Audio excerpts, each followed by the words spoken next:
Impostor. Lançado em 2001, o filme Impostor foi inspirado no conto homônimo, publicado em 1953. O roteiro do longa-metragem, dirigido pelo norte-americano Gary Fleder Jury, Beijos que Matam, foi adaptado por Scott Rosenberg. 60 segundos. Alta fidelidade. Eren Kruger, o chamado. A chave mestra. David Tuoi, o fugitivo. A Batalha de Riddick e Caroline Case. Os atores Gary Sinise e Madeleine Stowe vivem o casal Oliam nas telas. Um dia desses vou tirar uma folga no trabalho, disse Spence Oliam no café da manhã. Olhou para a esposa. Acho que mereço um descanso. 10 anos é muito tempo. E o projeto? Vencerão a guerra sem mim. Esta nossa bola de terra não corre tanto perigo assim. Oliam sentou-se à mesa e acendeu um cigarro. As máquinas de notícia alteram os relatos oficiais para dar a impressão de que estamos sob o controle dos extraespaciais. Sabe o que eu gostaria de fazer nas férias? Acampar naquelas montanhas fora da cidade, onde fomos uma vez. Lembra? Fiquei com urticária e você quase pisou numa cobratouro. Sutton Wood? Mary começou a tirar a mesa. A floresta pegou fogo há algumas semanas. Achei que soubesse. Parece que foi um incêndio em nuvem. Oliam desanimou. E nem tentaram descobrir a causa? Ele apertou os lábios. Ninguém está nem aí. Só se pensa na guerra. Cerrou os dentes enquanto visualizava a cena, os extraespaciais, a guerra, as naves-agulha. E é possível pensar em outra coisa? Oliam balançou a cabeça, concordando. Ela tinha razão, claro. As navezinhas escuras saídas de Alpha Centauri haviam desviado dos cruzadores da Terra com facilidade, deixando-os para trás como tartarugas indefesas. Todos os confrontos tinham sido desiguais, até chegarem à Terra. Até chegarem à Terra, e os laboratórios o extinguiu e demonstrarem o funcionamento da bolha de proteção. Lançada sobre as principais cidades terranas e, por fim, sobre o planeta como um todo, a bolha foi a primeira defesa de verdade, a primeira resposta legítima aos extraespaciais como haviam sido apelidados pelas máquinas de notícia. Para que ganhassem a guerra, no entanto, ainda faltava algo. Todos os laboratórios e todos os projetos trabalhavam dia e noite, sem parar, para descobrirem uma única coisa, uma arma para combate definitivo. O próprio projeto de Oliam, por exemplo. Dias inteiros, ano após ano. Ele se levantou e apagou o cigarro. É como a espada de Damocles. Sempre suspensa acima de nós. Estou me cansando. Só quero relaxar por um bom tempo. Mas acho que todo mundo está se sentindo assim. Ele pegou o casaco no armário e saiu para a varanda. O Bang chegaria a qualquer momento, a navezinha veloz que o levaria ao projeto. Espero que Nelson não se atrase. Ele consultou o relógio. São quase 7. Lá vem o Bang, disse Mary, olhando entre as fileiras de casas. O sol brilhava atrás dos telhados, refletindo nas pesadas chapas de chumbo. O povoado estava calmo. Apenas algumas pessoas transitavam. Até mais. Tente não trabalhar após o seu turno, espécie. Oliam abriu a porta do carro e entrou, recostando-se no banco com um suspiro. Havia um homem mais velho com Nelson. E então? Disse Oliam, quando o Bang decolou. Soube de alguma notícia interessante? O de sempre, disse Nelson.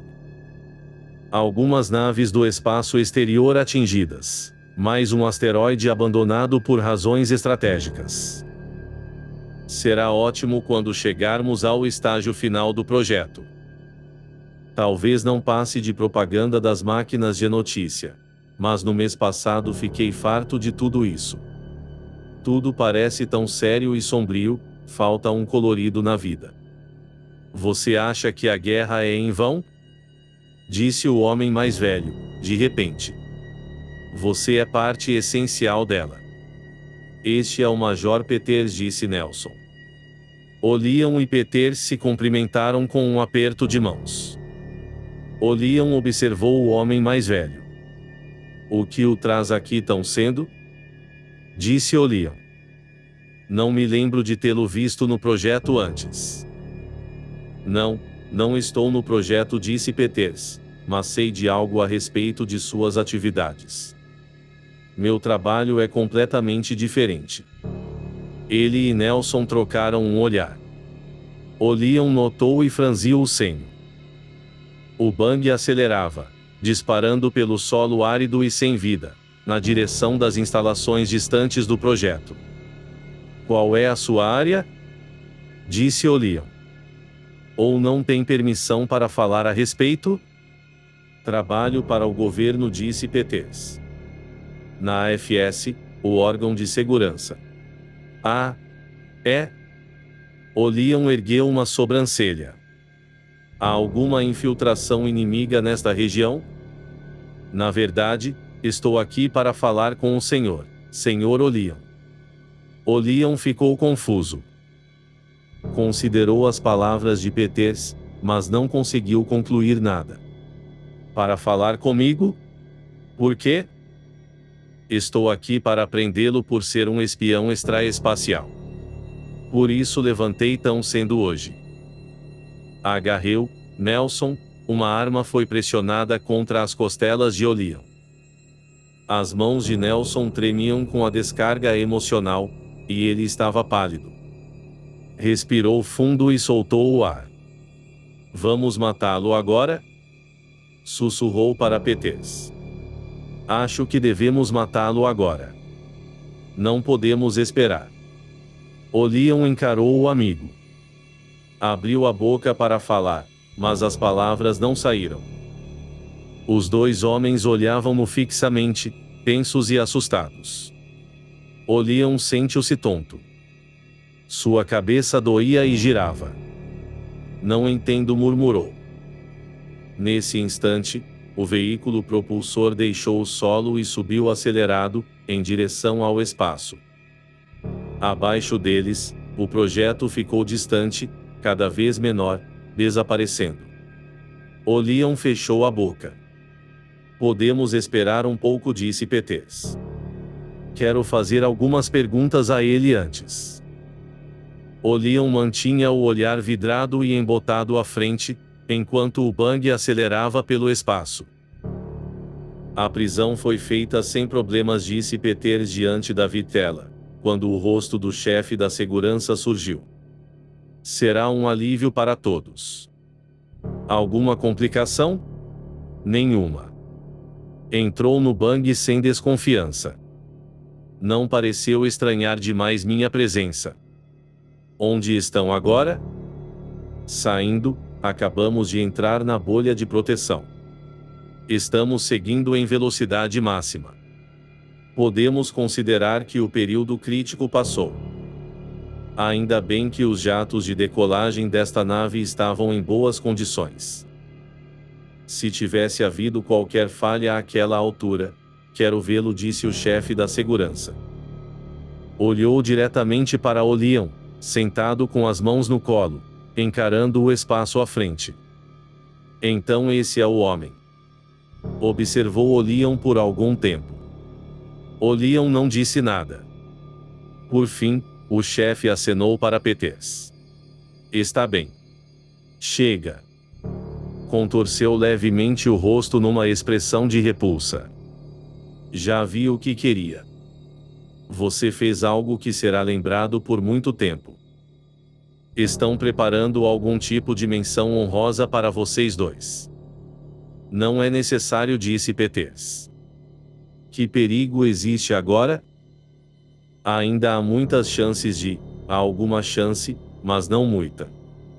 Pelo que entendo, uma frase-chave é necessária. Seja como for, teremos de correr o risco. Notificarei a base da Lua sobre a chegada de vocês. Não. Peters balançou a cabeça. Aterrissarei do lado de fora, além da base. Não quero colocá-la em risco. Como quiser. Os olhos do chefe brilharam quando viu Olion novamente. Em seguida, sua imagem desapareceu. A tela ficou em branco. Olion passou a olhar para a janela. A nave já atravessava a bolha de proteção, voando a uma velocidade cada vez maior. Peters estava com pressa. Abaixo dele, retumbando sob o assoalho, os jatos funcionavam totalmente abertos. Estavam com medo, avançando de modo frenético, por causa dele. Sentado ao seu lado, Nelson remexia-se com desconforto. Acho que deveríamos fazê-lo agora. Daria qualquer coisa para acabarmos logo com isso. Calma, disse Peters. Quero que pilote a nave um pouco para que eu possa falar com ele. Peters passou para o lado de Olion, encarando-o. No mesmo instante, estendeu a mão e o tocou com cautela, no braço e depois no rosto. Olion não disse nada. Se eu pudesse avisar Mary, pensou mais uma vez. Se pudesse encontrar um modo de avisá-la. Examinou o interior da nave. Como? A vitela? Nelson estava ao lado do painel, arma na mão. Não havia nada que ele pudesse fazer. Estava preso, encurralado. Mas por quê? Ouça, disse Peters. Quero fazer algumas perguntas. Sabe para onde estamos indo? Estamos no sentido lua. Daqui a 1 hora pousaremos do outro lado, no lado deserto. Assim que aterrissarmos, você será imediatamente entregue à equipe de homens que estará aguardando. Seu corpo será destruído de imediato. Entende isso?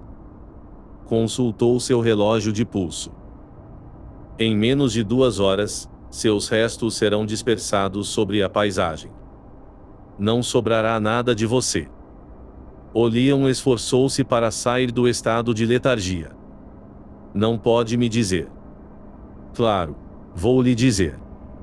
Peters fez que sim com a cabeça. 2 dias atrás recebemos um informe de que uma nave extraespacial penetrara a bolha de proteção. A nave ejetou um espião em forma de robô humanoide.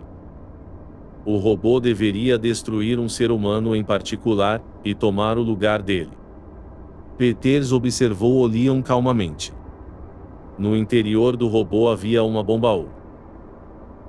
Nosso agente não sabia como ela seria detonada, mas supôs que poderia ser por meio de uma frase específica, certo grupo de palavras. O robô viveria a vida da pessoa que matou, passando a realizar suas atividades habituais, no trabalho e na vida social. Ele fora construído para se parecer com essa pessoa.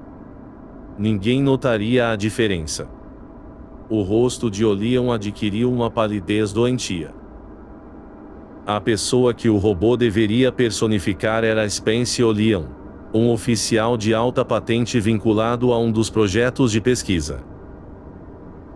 Porque esse projeto específico estava se aproximando de um estágio crucial, a presença de uma bomba animada, movendo-se na direção do centro do projeto. Olion fitou as próprias mãos. Mas eu sou Olion. Uma vez que o robô localizou e matou Olion, foi uma simples questão de assumir sua vida. O robô foi liberado da nave há 8 dias. A substituição provavelmente foi executada durante a última semana, quando Olion saiu para uma breve caminhada nas colinas. Mas eu sou Olion. Ele se virou para Nelson, que estava sentado diante dos controles. Você não me reconhece? Nos conhecemos há 20 anos. Não lembra que fizemos faculdade juntos? Ele se levantou. Frequentamos a mesma universidade. Dividíamos o quarto. Aproximou-se de Nelson. Fique longe de mim. Rosnou Nelson. Ouça. Lembra-se do nosso segundo ano? Lembra daquela garota? Como era o nome dela? Ele esfregou a testa. A de cabelos castanhos, que conhecemos na casa do Ted. Pare. Nelson agitou a arma desesperadamente. Não quero ouvir mais nada. Você o matou. Você é uma máquina. Leon encarou Nelson. Você está enganado. Não sei o que aconteceu, mas o robô não chegou a me pegar. Algo deve ter dado errado. Talvez a nave tenha caído. Ele se virou para Peters. Sou o Leon. Sei disso. Não houve transferência. Sou o mesmo de sempre. Ele se tocou, passando a mão pelo corpo. Deve haver uma forma de provar. Levem-me de volta à Terra. Faça um exame de raios-x, uma análise neurológica, qualquer coisa do tipo pode lhes mostrar. Ou talvez possamos encontrar a nave caída. Nem Peters nem Nelson falaram. Sou o Leon repetiu. Sei que sou. Mas não tenho como provar. O robô disse Peters não teria consciência de não ser o verdadeiro Spence Leon. Ele se tornaria o Leon na mente e no corpo. Recebeu um sistema de memória artificial, lembranças falsas. Teria a aparência dele, teria suas recordações, pensamentos e interesses, realizaria seu trabalho. Mas haveria uma diferença, prosseguiu Peters. Dentro do robô há uma bomba U, pronta para explodir mediante a frase de acionamento. Afastou-se um pouco. Essa é a única diferença. É por isso que o estamos levando à Lua. Você será desmontado e a bomba será removida. Talvez ela exploda, mas não fará diferença, não lá. O Leon sentou-se devagar. Estamos quase chegando, disse Nelson. Ele se recostou, pensando de modo frenético, enquanto a nave descia aos poucos. Abaixo deles, a superfície lunar repleta de crateras, a vastidão de ruínas sem fim. O que ele poderia fazer? O que o salvaria? Prepare-se, disse Peters. Em alguns minutos, ele estaria morto. Avistou, lá embaixo, um ponto minúsculo, uma espécie de edifício. Nele havia homens, a equipe de demolição, esperando para destroçá-lo. Eles o abririam, arrancariam seus braços e suas pernas, deixando-o em pedaços. Ao não encontrarem bomba alguma, ficariam surpresos. Saberiam a verdade, mas seria tarde demais. O Leon observou a pequena cabine. Nelson ainda segurava a arma. Não havia chance ali. Se ele pudesse chegar a um médico, para ser examinado. Essa era a única forma. Mary poderia ajudá-lo. Raciocinou desesperadamente, o mais rápido que pode. Restavam somente alguns minutos, muito pouco tempo.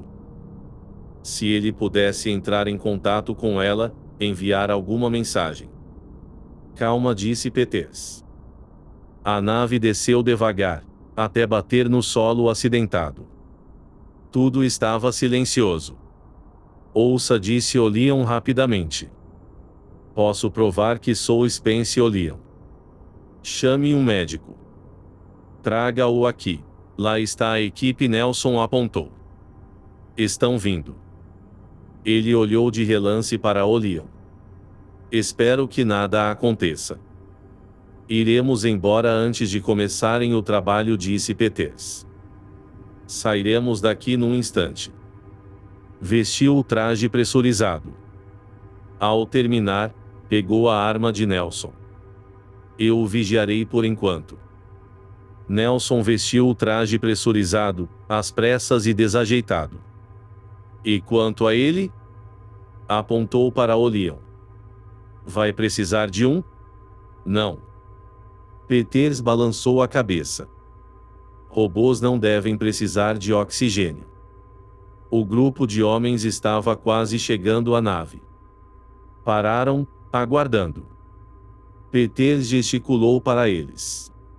Venham. Acenou com a mão, e os homens se aproximaram com cautela. Figuras rígidas e grotescas em trajes inflados.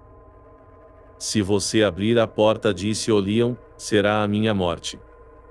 Será assassinato. Abram a porta, disse Nelson. Ele estendeu a mão para a maçaneta. Olion observou. Viu a mão do homem se fechar em torno do cabo de metal. Num instante, a porta se abriria, o ar da nave sairia com ímpeto. Ele morreria, e eles perceberiam de imediato o engano. Talvez em outro momento, em que não houvesse guerra, os homens não agiriam dessa forma, apressando a morte de um indivíduo por medo. Todos estavam assustados. Todos estavam dispostos a sacrificar o indivíduo em nome do mundo coletivo. Ele estava sendo assassinado porque não queriam esperar para ter certeza de sua culpa. Não havia tempo suficiente. Ele olhou para Nelson. Nelson fora seu amigo durante anos. Tinham sido colegas de escola. Ele foi seu padrinho de casamento. E agora ia matá-lo. Nelson, porém, não era mau. A culpa não era dele. Eram as circunstâncias. Talvez o mesmo tivesse ocorrido durante a peste. Quando aparecia uma mancha em alguém, a pessoa provavelmente também era morta, sem um instante de hesitação, sem provas, com base apenas na suspeita. Em tempos de perigo não havia alternativa. Ele não os culpava. Mas tinha que viver. Sua vida era preciosa demais para ser sacrificada. Olion pensou rápido. O que poderia fazer? Havia alguma coisa? Olhou à sua volta. Lá vai, disse Nelson. Vocês estão certos, disse Olion. O som de sua própria voz o surpreendeu. Era a força gerada pelo desespero. Não tenho nenhuma necessidade de ar. Abram a porta. Eles pararam, olhando para ele, alarmados pela curiosidade. Vá em frente. Abram. Não faz diferença alguma. A mão de Olion desapareceu dentro do casaco. Será que vocês conseguem correr para bem longe? Correr? Vocês têm 15 segundos de vida. Dentro do casaco, retorceu os dedos, e o braço enrijeceu de repente. Relaxou, com um breve sorriso. Estavam enganados quanto à frase de acionamento. Estavam enganados quanto a isso. 14 segundos agora. De dentro dos trajes pressurizados, duas expressões chocadas ficharam-se nele. Em seguida, ambos se agitavam, correndo, empurrando a porta com força. O ar saiu com um guincho, derramando-se no vácuo. Peters e Nelson dispararam para fora da nave. Olion foi atrás deles. Agarrou a porta e a arrastou até fechar. O sistema de pressão automática estrepitou furiosamente, restaurando o ar. Olion soltou a respiração com um tremor. Mais um segundo. Do outro lado da janela, os dois homens haviam se juntado ao grupo que aguardava. O grupo se dispersou, correndo em todas as direções. Um por um, jogaram-se de bruços no chão. Olion sentou-se diante do painel de controle. Posicionou os dispositivos dos mostradores. Quando a nave subiu no ar, os homens se levantaram desajeitadamente e olharam para cima, boquiabertos. Sinto muito, murmurou Olion, mas tenho que voltar para a Terra. Direcionou a nave para o sentido de onde viera. Era noite. Por todo lado, em torno da nave, grilos cantavam, perturbando a escuridão gelada. O Leon inclinou-se diante da vitela. A imagem se formou aos poucos. A ligação havia sido completada sem problemas. Ele deu um suspiro aliviado. Mary. A mulher olhou fixamente para ele. Ela respirou fundo. Espécie. Onde você está? O que aconteceu? Não posso lhe contar. Ouça, tenho que falar rápido. Podem cortar a ligação a qualquer minuto. Vá até o projeto e procure o Dr. Chamberlain. Se ele não estiver, chame qualquer médico. Leve-o para casa e convença-o a ficar lá. Mande-o levar equipamentos, raios-x, fluoroscópio, tudo. Mas, faça o que estou dizendo. Rápido. Peça a ele para deixar tudo pronto em 1 hora. O Leon aproximou-se da tela. Está tudo bem? Está sozinha? Sozinha? Tem alguém com você? Nelson, ou qualquer outra pessoa entrou em contato? Não. Espécie, não estou entendendo. Está bem. Nos vemos em casa daqui a 1 hora. E não conte nada a ninguém. Use qualquer pretexto para levar Chamberlain.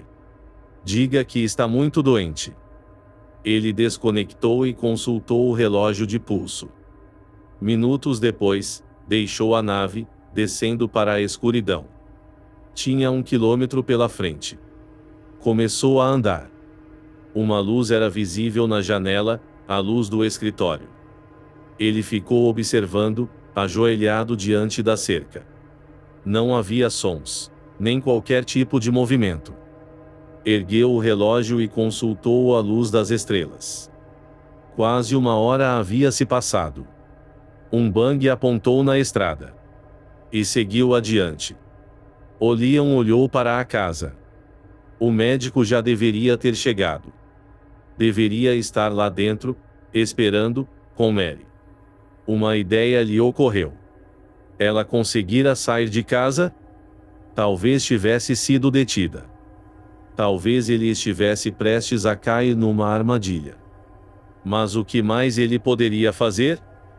Com os prontuários de um médico, fotografias e relatórios, havia uma chance de provar. Se ele pudesse ser examinado, se pudesse permanecer vivo por tempo suficiente para ser analisado. Ele poderia provar desse modo. Era, provavelmente, o único modo. Sua única esperança estava dentro daquela casa. O Dr. Chamberlain era um homem respeitado. Era o médico de plantão do projeto. Ele daria uma resposta, sua palavra nessa questão teria peso. Ele poderia superar a histeria, a loucura deles, com fatos. Loucura, era isso. Se ao menos esperassem, agissem com calma, não se apressassem. Mas não podiam esperar. Ele tinha de morrer de imediato, sem provas, sem qualquer tipo de julgamento ou exame. O teste mais simples poderia dar uma resposta, mas eles não tinham tempo para o teste mais simples. Só conseguiam pensar no perigo. Perigo, nada mais. Ele se levantou e seguiu na direção da casa. Chegou à varanda. Parou diante da porta, atento aos sons. Ainda não ouvia nada. A casa estava absolutamente quieta. Quieta demais. O Leon permaneceu na varanda, imóvel. Tentavam fazer silêncio lá dentro. Por quê? Era uma casa pequena. Mary e o Dr. Chamberlain deveriam estar a apenas alguns metros além da porta. Ainda assim, ele não ouvia nada, nenhum som de vozes, absolutamente nada. Ele olhou para a porta. Era a porta que ele abrira e fechara milhares de vezes, todas as manhãs e todas as noites. Ele pôs a mão na maçaneta. Então, de repente, decidiu tocar a campainha.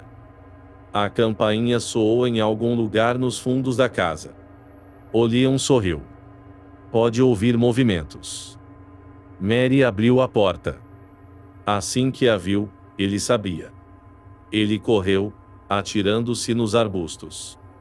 Um oficial da segurança empurrou Mary e passou correndo.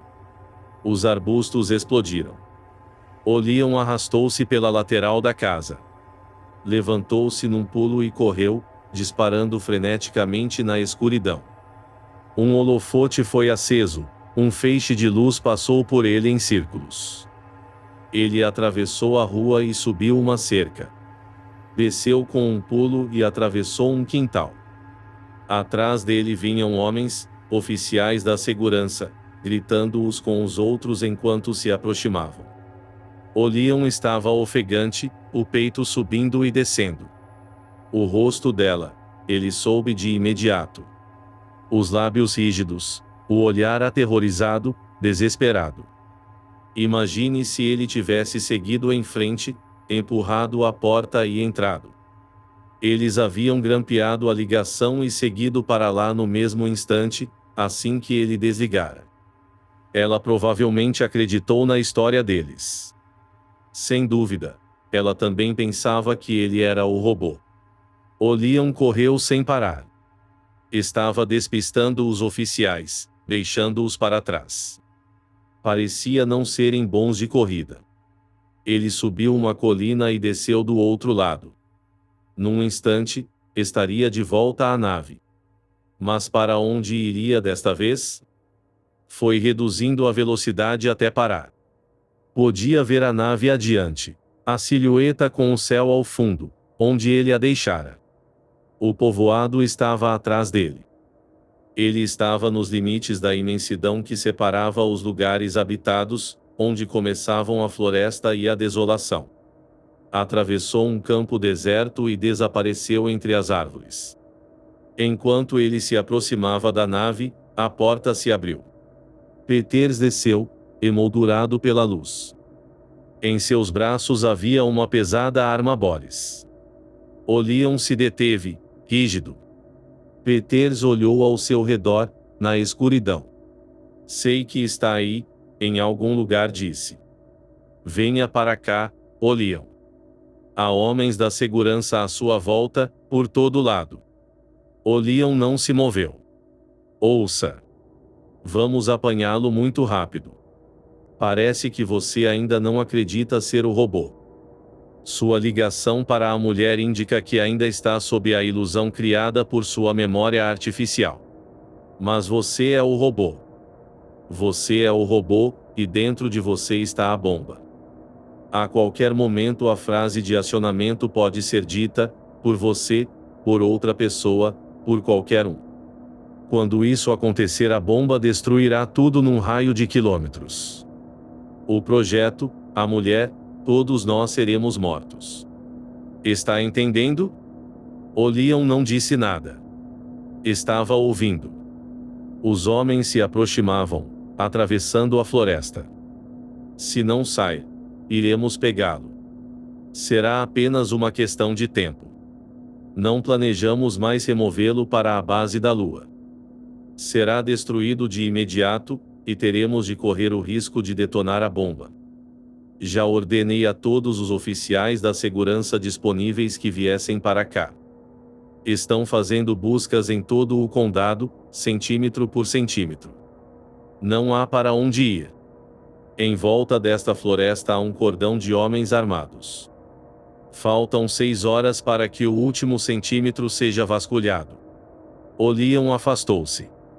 Peters continuou falando. Ele não chegara a ver o outro. Estava escuro demais para ver qualquer pessoa.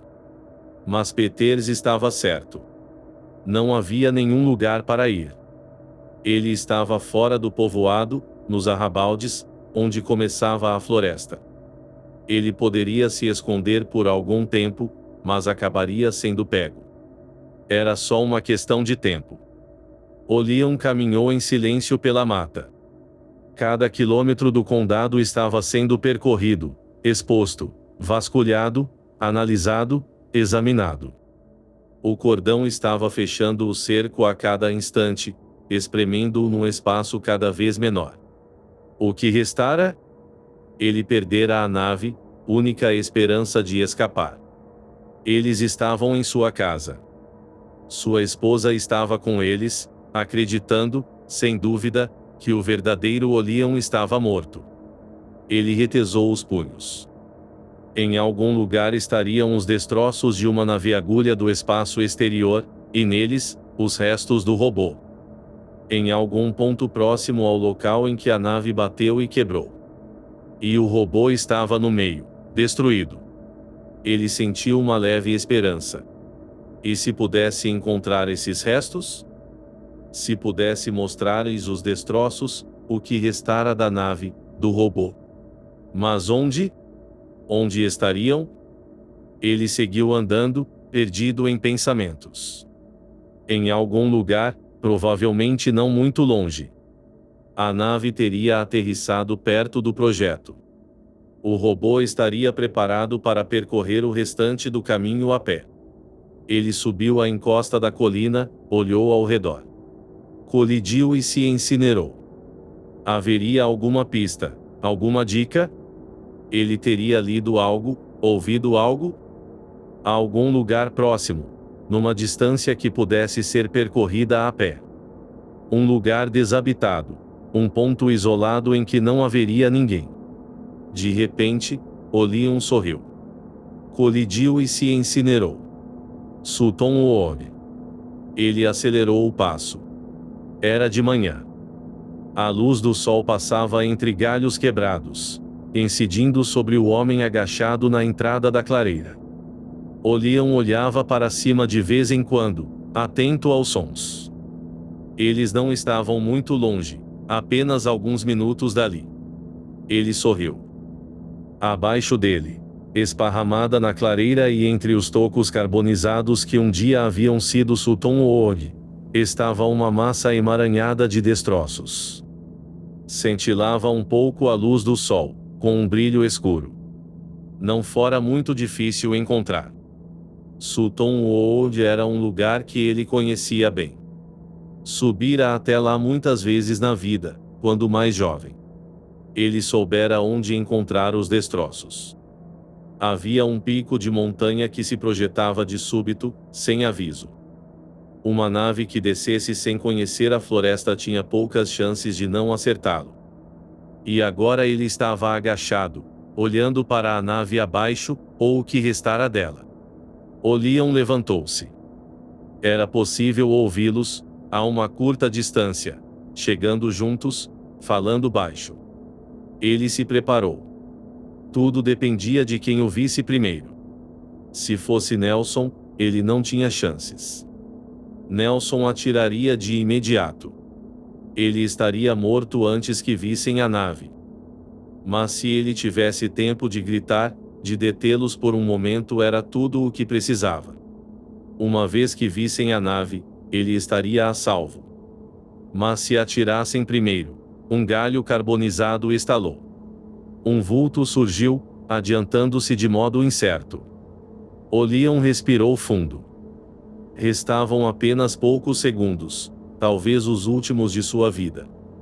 Ele ergueu os braços, olhando atentamente. Era Peters. Peters. Olion acenou com os braços. Peters ergueu a arma e apontou. Não atire. Sua voz tremeu. Espere um minuto. Olhe atrás de mim, do outro lado da clareira. Eu o encontrei, gritou Peters. Os homens da segurança saíram aos bandos por trás dele, vindo da mata incendiada. Não atire. Olhe atrás de mim. A nave agulha. A nave extraespacial. Olhe. Peters hesitou. A arma oscilou. Está ali embaixo, Olion disse, rapidamente. Eu sabia que a encontraria aqui. Na floresta incendiada. Agora vocês acreditarão em mim. Encontrarão os restos do robô dentro da nave. Podem olhar, por favor? Tem algo lá embaixo, um dos homens disse com nervosismo. Atirem nele. Alguém disse. Era Nelson. Esperem. Peters virou bruscamente. Estou no comando. Ninguém atira. Talvez ele esteja dizendo a verdade. Atire nele, disse Nelson. Ele matou o Leon. A qualquer instante pode matar a todos nós. Se a bomba for detonada, cale-se. Peters avançou na direção da encosta. Olhou para baixo. Vejam aquilo. Acenou para dois homens se aproximarem. Desçam lá e vejam do que se trata. Os homens desceram o declive correndo, até o outro lado da clareira. Curvaram-se, remexendo nas ruínas da nave. E então? Gritou Peters. O Leon prendeu a respiração. Deu um breve sorriso. Tem de estar lá. Ele não tivera tempo de olhar, ver por si mesmo, mas tinha de estar lá. Foi tomado por uma dúvida súbita. E se o robô tivesse sobrevivido por tempo suficiente para sair andando? E se o corpo tivesse sido completamente destruído, transformado em cinzas no incêndio? Ele umedeceu os lábios. O suor começou a brotar na testa. Nelson o encarava, o rosto ainda lívido. Seu peito arfava. Mate-do, disse Nelson. Antes que ele nos mate. Os dois homens se levantaram. O que encontraram? Disse Peters. Segurou a arma com firmeza. Há alguma coisa aí? Parece que sim. É mesmo uma nave-agulha. Tem algo ao lado dela. Vou checar. Peters passou por Leon a passos largos. Leon observou-o descendo a encosta e aproximando-se dos homens. Os outros o seguiram, olhando com atenção. É uma espécie de corpo, disse Peters. Vejam. Leon juntou-se a eles. Formaram uma roda, olhando para baixo. No solo, dobrada e retorcida de modo estranho, estava uma forma grotesca. Parecia humana, talvez. A não ser pelo fato de estar dobrada de maneira tão incomum, braços e pernas lançados em todas as direções. A boca estava aberta, os olhos vidrados. Como uma máquina que parou de funcionar, murmurou Peters. Leon sorriu levemente. E então? Peters olhou para ele. É incrível. Você estava dizendo a verdade o tempo todo. O robô nunca chegou a mim, disse Leon. Pegou um cigarro e acendeu. Foi destruído quando a nave bateu. Vocês estavam todos ocupados demais com a guerra para se perguntarem por que uma floresta isolada pegaria fogo de repente e seria destruída num incêndio. Agora sabem. Ele continuou fumando, observando os homens. Eles arrastavam os restos grotescos para fora da nave. O corpo estava rígido, com braços e pernas duros. Encontrarão a bomba agora, disse Leon. Os homens colocaram o corpo no chão. Peters curvou-se. Acho que estou vendo o canto dela. Estendeu a mão e tocou o corpo. O peito do cadáver estava aberto. Do outro lado do rasgo, algo cintilava, metálico. Os homens ficaram olhando para o metal sem dizer nada. Isso teria nos destruído a todos, caso ele tivesse sobrevivido, disse Peters. Essa caixa de metal aí. Houve silêncio. Acho que lhe devemos algo, Peters disse a Leon. Deve ter sido um pesadelo para você. Se não tivesse escapado, nós o teríamos. Ele parou de falar. Leon apagou o cigarro. É claro que eu sabia que o robô não havia me encontrado, mas não tinha como provar. Às vezes não é possível provar algo de imediato. Esse era o problema. Não havia como demonstrar que eu era eu mesmo. Que tal umas férias? Disse Peters. Acho que podemos ir arranjar um mês de férias. Você poderia dar um tempo, relaxar. Acho que, neste exato momento, quero ir para casa, disse Olian. Está bem, então, disse Peters. Como quiser. Nelson estava agachado ao lado do cadáver. Estendeu a mão na direção do brilho do metal visível dentro do peito. Não toque, disse Olian. Ainda pode explodir. É melhor deixarmos que a equipe de demolição cuide disso mais tarde. Nelson não disse nada. De repente, ele agarrou o metal, dentro do peito. Puxou. O que está fazendo? Gritou Olian. Nelson levantou-se. Estava segurando o objeto de metal. Seu rosto estava branco de terror. Era uma faca de metal, uma faca-agulha extraespacial, coberta de sangue. Isto o matou, sussurrou Nelson. Meu amigo foi morto com isto. Ele encarou Olian. Você o matou com isto e o deixou ao lado da nave. Olian tremia. Batia os dentes. Olhou da faca para o corpo. Esse não pode ser Olian. Sua mente girava, tudo rodopiava. Eu me enganei? Ele ficou boquiaberto.